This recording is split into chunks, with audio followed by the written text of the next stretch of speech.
'n Goeie dag, en vandag is dit Handelinge 19. Kom ons bid net eers gou. Here, laat U naam groot word in ons huise. Nie ons naam nie, Here, maar net U naam. En vandag gee ons opnuut aan U al die eer.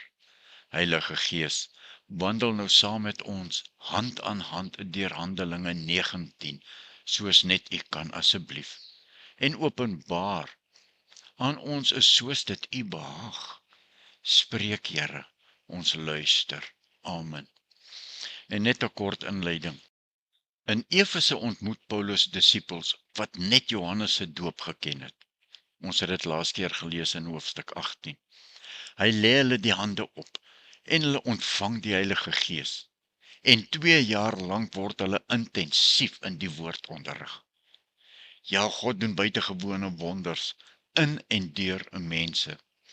Kyk 'n bietjie wat gebeur in hierdie hoofstuk. Towenaars verbrand hulle boeke en 'n groot oproer kom omdat die evangelie die Artemis-ekonomie raak en die stadsklerk moet orde herstel. So kom ons lees nou Handelinge 19. Die opskrifie lees dat dit is die 3de sendingsreis, die 3de een van Paulus. Die evangelie word in Efese gepreek. Demetrius veroorsaak oproer. Vers 1. En terwyl Apollos in Korinthe was, het Paulus die boonste landstreke deurgereis en in Efese gekom, en daar het hy sommige disippels gevind, en hulle gevra, het julle die Heilige Gees ontvang, toe julle gelowig geword het? En hulle antwoord hom, ons het nie eens gehoor dat daar 'n Heilige Gees is nie. En hy vra hulle, met watter doop is julle dan gedoop? En hulle antwoord, met die doop van Johannes. En daarop sê Paulus, Johannes het met die doop van bekering gedoop en aan die volk gesê dat hulle moes glo in die een wat na hom kom. Dit is in Christus Jesus. En toe hulle dit hoor, is hulle gedoop in die naam van die Here Jesus. En Paulus het hulle die hande opgelê en die Heilige Gees het op hulle gekom en hulle het met tale gespreek en geprofeteer. En altesaam was hulle omtrent 12 manne. En hy het in die sinagoge ingegaan en vrymoediglik 3 maande lank met hulle geredeneer en hulle probeer oortuig van die dinge wat die koninkryk van God aangaan. Maar toe sommige hulle verhard en ongehoorsaam was en voor die menigte aanhou kwaadspreek het van die weg, het hy van hulle weggegaan en die disippels afsonderlik geneem. Ja, en elke dag in die skool van 'n sekere Tyrannus 'n samespreking gehou. En dit het 2 jaar lank geduur, sodat al die inwoners van Asië die woord van die Here Jesus gehoor het, Jode sowel as Grieke. En God het buitengewone kragte deur die hande van Paulus gedoen, sodat selfs wanneer doeke of voorskote wat aan sy lyf was, op die siekes gelê is, die siektes van hulle gewyk en die bose geeste van hulle uitgegaan het. En sommige van die rondtrekkende Jode, duiwelbesweerders, het dit gewaag om die naam van die Here Jesus te noem oor die wat 'n bose geeste gehad het en te sê, ons besweer julle by die Jesus wat Paulus verkondig. Dit was sekere 7 seuns van Skefa, 'n Joodse owerpriester wat dit gedoen het.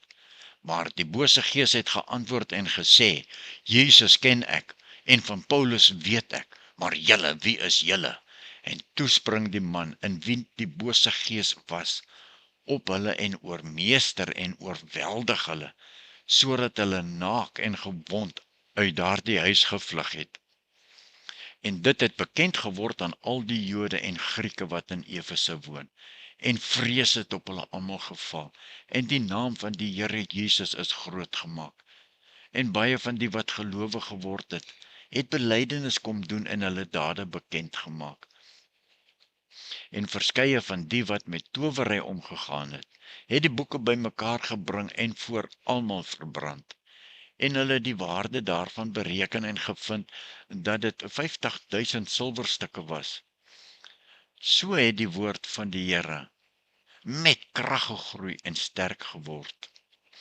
En toe hierdie dinge verby was, het Paulus hom voorgeneem om deur Macedonië en Akaia te gaan en na Jerusalem te reis. Hy het gesê, nadat ek daar gewees het, moet ek Rome ook sien. Daarop stuur hy 2 van sy helpers, Timotheus en Erastus, na Macedonië, terwyl hy self nog 'n tyd lank in Asië gebly het. En omtrent daardie tyd het daar geen 'n klein opskudding met betrekking tot die weg ontstaan nie, want iemand met die naam van Demetrius, 'n silversmid, maker van die silwertempeltjies van Diana, het 'n aansienlike verdienste aan die ambagsmanne verskaf. En toe hy hulle en die werkers in daardie soort bedrywe bymekaar geroep het, sê hy, manne, julle weet dat ons welvaart uit hierdie verdienste is. En julle sien en hoor dat nie alleen in Efese nie, maar byna in die hele Asië, hierdie Paulus 'n aansienlike skare oorgehaal en afvallig gemaak het, deur te sê dat dit geen gode is wat met hande gemaak word nie. Nou is daar nie alleen gevaar dat hierdie vak van ons in veragting kom nie, maar ook dat die tempel van die groot godin Diana as niks gereken word, en dat haar majesteit wat die hele Asië, ja, die wêreld vereer, ook tot niet sal gaan. En toe hulle dit hoor, is hulle met woede vervul en het geskreeu en gesê, groot is Diana van die Efesiërs. Daarop raak die hele stad heeltemal in verwarring, en hulle storm soos een man na die skouburg en sleep Gaius en Aristarchus saam Macedoniërs wat reisgenote van Paulus was. En toe Paulus onder die volk wou ingaan, het die disippels hom dit nie toegelaat nie. En sommige van die owerstes van Asië wat sy vriende was, het ook na hom gestuur en hom gesmeek, dat hy hom nie in die skouburg moes begeef nie. Hulle het dan aangehou skree sommige dit en ander dat, want die vergadering was in die war, en die meeste het nie geweet waaroor hulle bymekaar gekom het nie.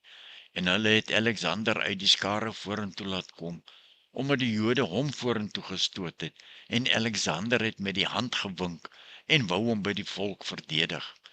Maar toe hulle verstaan dat hy 'n Jood is, gaan daar een geroep van almal op, terwyl hulle omtrent 2 uur lank skreeu.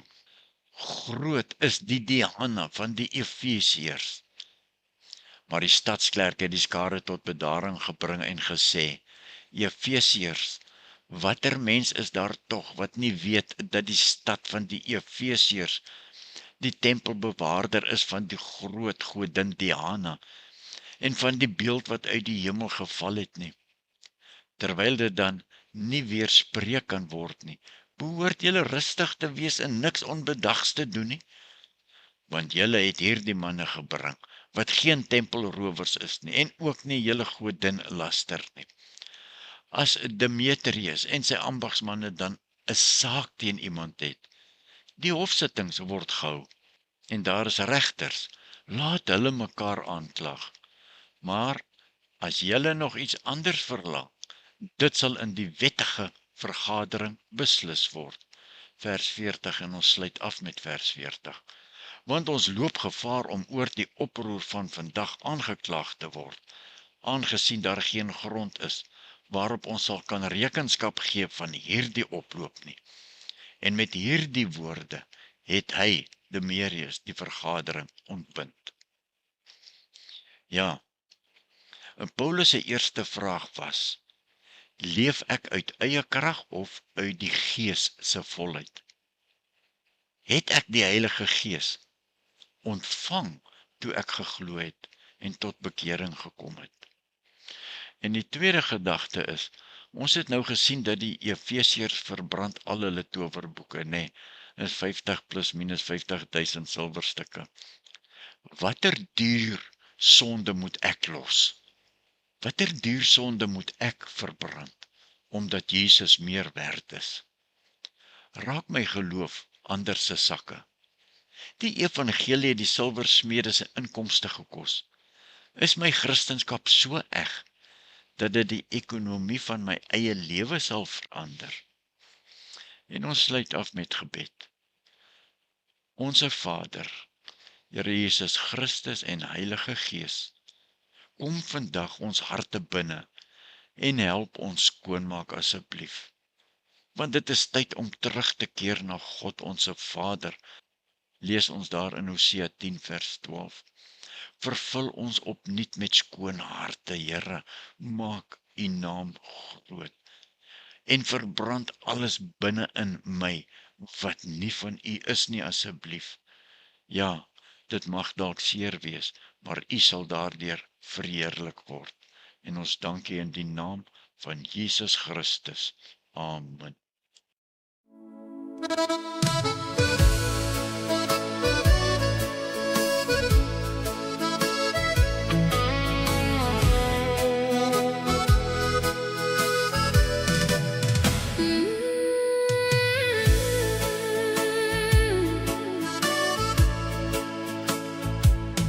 Keep me, Jesus, as the apple of your eye.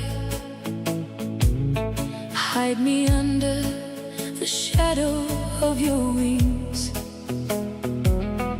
When storm clouds gather and fills the sky, you hear me when I cry out to you. Though the night is dark and my faith is weak, and the winds of fear begin to blow, in the storm, Lord, it's you I'll always seek.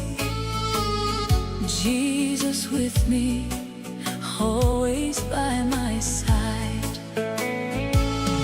When my soul is shaken and I've lost my way, I praise you, Lord, you'll always make a way.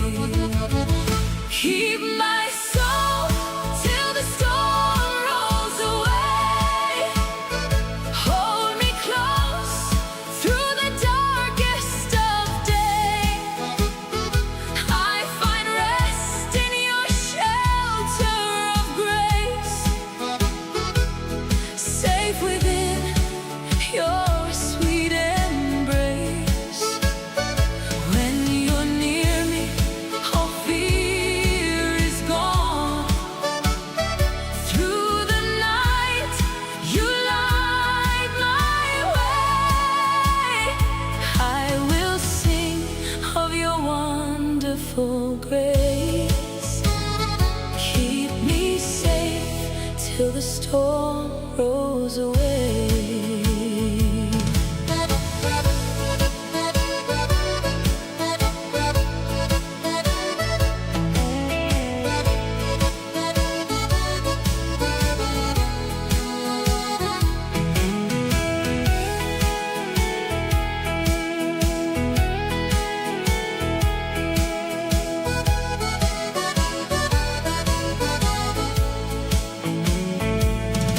At midnight, when it's darkest, the storm is all around me. I wanna hide, but can't find shelter. Then I hear your sweet voice. Come, my child, find rest in me. Through the chaos and the fear, Jesus, I know that you're always near. You're my refuge and my hiding place. When my soul is shaken and I've lost my way, thank you, Jesus, I'm the apple of your eye. Keep my soul till the storm rolls away. Hold me close through the darkest of day. I find rest in your shelter of grace, safe within your sweet embrace.